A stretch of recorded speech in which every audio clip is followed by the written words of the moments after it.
Olá, minha querida, como você está? Eu espero que você esteja muito bem. Hoje nós faremos a leitura do dia 54 de 365 dias. Iniciaremos no livro de Levítico, no capítulo 14, a partir do versículo 1 até o versículo 57. Vamos juntas? O Senhor disse a Moisés: Esta será a lei a respeito do leproso no dia da sua purificação. O leproso será levado ao sacerdote. Este sairá fora do arraial e o examinará. Se a praga da lepra estiver curada, o sacerdote mandará trazer para aquele que se houver de purificar 2 aves vivas e puras, madeira de cedro, pano escarlate e isopo. O sacerdote mandará que se mate uma das aves num vaso de barro, sobre águas correntes. Depois, o sacerdote pegará a ave que ficou viva, a madeira de cedro, o pano escarlate e o isopo, e os molhará no sangue da ave que foi morta sobre as águas correntes. E aspergirá 7 vezes sobre aquele que há de purificar-se da lepra. Então o declarará puro e soltará a ave que ficou viva para o campo aberto. Aquele que tem de se purificar lavará suas roupas, rapará todos os pelos, se banhará com água e estará puro. Depois entrará no arraial, porém ficará fora da sua tenda por 7 dias. No 7º dia, rapará todo o seu cabelo, a cabeça, a barba e as sobrancelhas. Rapará todos os pelos, lavará as suas roupas, banhará o corpo com água e estará puro. No 8º dia, pegará 2 cordeiros sem defeito, uma cordeira sem defeito, de 1 ano, 6 litros da melhor farinha, para oferta de cereais, amassada com azeite, e separadamente 1 copo de azeite. O sacerdote que faz a purificação apresentará ao homem que houver de purificar-se e essas coisas diante do Senhor, à porta da tenda do encontro. Pegará um dos cordeiros e o oferecerá por oferta pela culpa, juntamente com um copo de azeite, e os moverá por oferta movida diante do Senhor. Depois matará o cordeiro no lugar onde são mortos os animais da oferta pelo pecado e do holocausto, no lugar santo, porque tanto a oferta da culpa como a oferta do pecado são para o sacerdote, são coisas santíssimas. O sacerdote pegará um pouco do sangue da oferta da culpa e o porá sobre a ponta da orelha direita daquele que tem de purificar-se, sobre o polegar da sua mão direita e sobre o polegar do seu pé direito. Também pegará o copo de azeite e derramará um pouco na palma da própria mão esquerda. Molhará o dedo direito no azeite que está na mão esquerda e daquele azeite aspergirá com o dedo 7 vezes diante do Senhor. Do restante do azeite que está na mão, o sacerdote porá um pouco sobre a ponta da orelha direita daquele que tem de purificar-se, sobre o polegar da sua mão direita e sobre o polegar do seu pé direito, em cima do sangue da oferta da culpa. O restante do azeite que está na mão do sacerdote, ele porá sobre a cabeça daquele que tem de purificar-se. Assim o sacerdote fará expiação por ele diante do Senhor. Então o sacerdote fará a oferta pelo pecado e fará expiação por aquele que tem de purificar-se da sua impureza. Depois matará o animal do holocausto e o oferecerá com a oferta de cereais sobre o altar. Assim o sacerdote fará expiação do homem, e este ficará puro. Se for pobre e as suas posses não lhe permitirem trazer tanto, pegará um cordeiro para oferta pela culpa como oferta movida, para fazer expiação por ele, e 2 litros da melhor farinha, amassada com azeite, para oferta de cereais, 1 copo de azeite, 2 rolinhas ou 2 pombinhos, segundo as suas posses, dos quais um será para a oferta do pecado e o outro para o holocausto. No 8º dia da sua purificação, trará isso ao sacerdote, à porta da tenda do encontro diante do Senhor. O sacerdote pegará o cordeiro da oferta pela culpa e o copo de azeite e os moverá por oferta movida diante do Senhor. Então o sacerdote matará o cordeiro da oferta pela culpa, pegará um pouco do sangue da oferta pela culpa e o porá sobre a ponta da orelha direita daquele que tem de purificar-se, sobre o polegar da sua mão direita e sobre o polegar do seu pé direito. Derramará um pouco do azeite na palma da própria mão esquerda e com o dedo direito aspergirá do azeite que está na sua mão esquerda 7 vezes diante do Senhor. Então, do azeite que está na sua mão, o sacerdote porá um pouco na ponta da orelha direita daquele que tem de purificar-se, no polegar da sua mão direita e no polegar do seu pé direito, por cima do sangue da oferta pela culpa. O restante do azeite que está na mão do sacerdote, ele porá sobre a cabeça do que tem de purificar-se, para fazer expiação por ele diante do Senhor.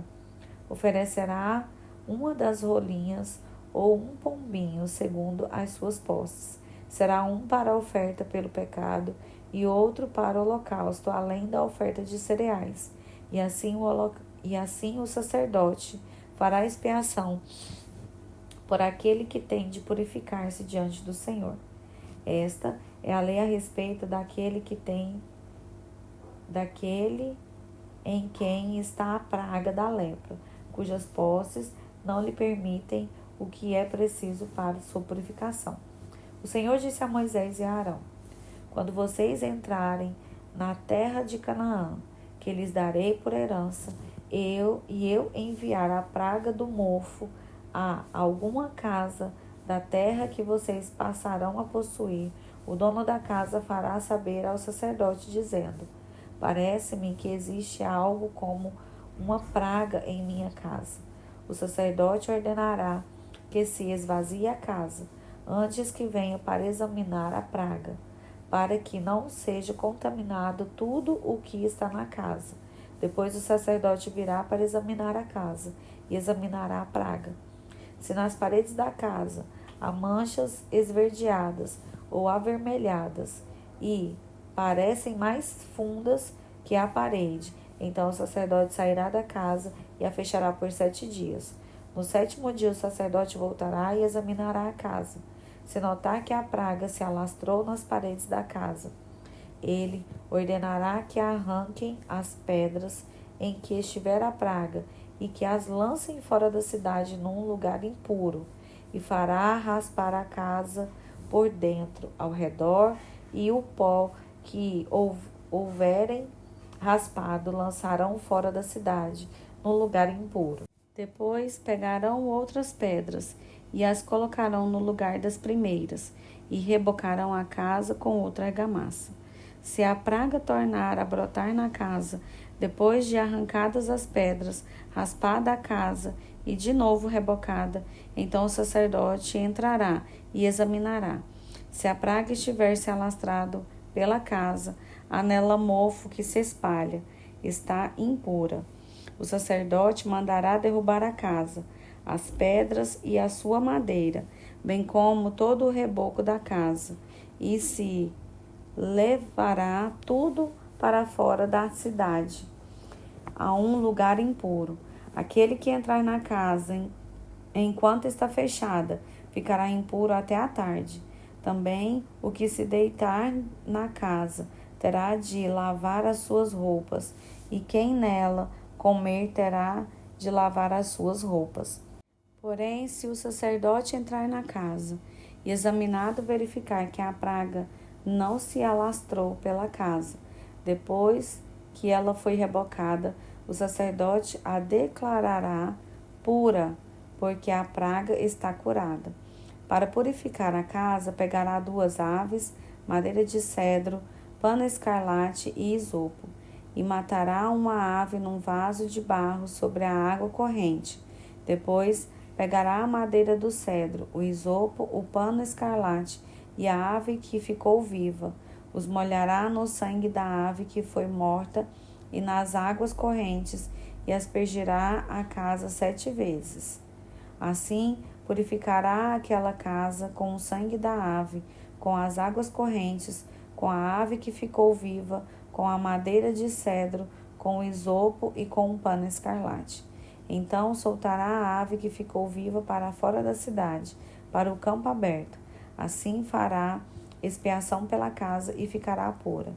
Esta é a lei para todos os tipos de praga, de lepra, de micose, de mofo das roupas e das casas, da inchação, da pústula e das manchas lustrosas, para ensinar quando alguma coisa é pura ou impura. Esta é a lei a respeito da lepra. Agora, leremos o livro de Marcos, capítulo 6, do versículo 30 ao versículo 56. Os apóstolos voltaram à presença de Jesus e lhe relataram tudo o que tinham feito e ensinado. E ele lhes disse: venham repousar um pouco, à parte, num lugar deserto. Isso porque eles não tinham tempo nem para comer, visto serem muitos os que iam e vinham. Então foram de barco para um lugar deserto à parte. Muitos, porém, os viram sair e, reconhecendo-os, correram para lá a pé de outras cidades e chegaram antes deles. Ao desembarcar, Jesus viu uma grande multidão e compadeceu-se dela, porque eram como ovelhas que não têm pastor, e começou a ensinar-lhes muitas coisas. Como já era bastante tarde, os discípulos se aproximaram de Jesus e disseram: este lugar é deserto, e já é bastante tarde. Mande essas pessoas embora, para que, indo pelos campos ao redor e pelas aldeias, comprem para si o que comer. Jesus, porém, lhes disse: deem vocês mesmos de comer a eles. E eles disseram: iremos comprar 200 denários de pão para lhes dar de comer? E Jesus lhes disse: quantos pães vocês têm? Tratem de descobrir. Eles foram, se informaram e responderam: 5 pães e 2 peixinhos. Então Jesus lhes ordenou que todos se assentassem em grupos sobre a relva verde. E eles o fizeram, repartindo-se em grupos de 100 e de 50. Jesus, pegando os 5 pães e os 2 peixes, erguendo os olhos para o céu, os abençoou. Depois partiu os pães e os deu aos seus discípulos para que os distribuíssem. E também repartiu os 2 peixes entre todos. Todos comeram e se fartaram, e ainda recolheram 12 cestos cheios de pedaços de pão e de peixe. Os que comeram os pães eram 5.000 homens. Logo a seguir, Jesus fez com que os seus discípulos entrassem no barco e fossem adiante dele para o outro lado, para Betsaida, enquanto ele despedia a multidão.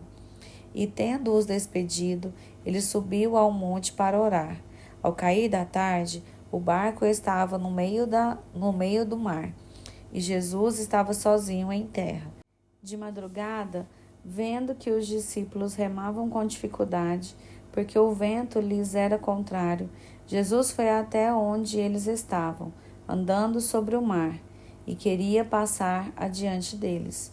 Eles, porém, vendo-o andar sobre o mar, pensaram tratar-se de um fantasma e gritaram.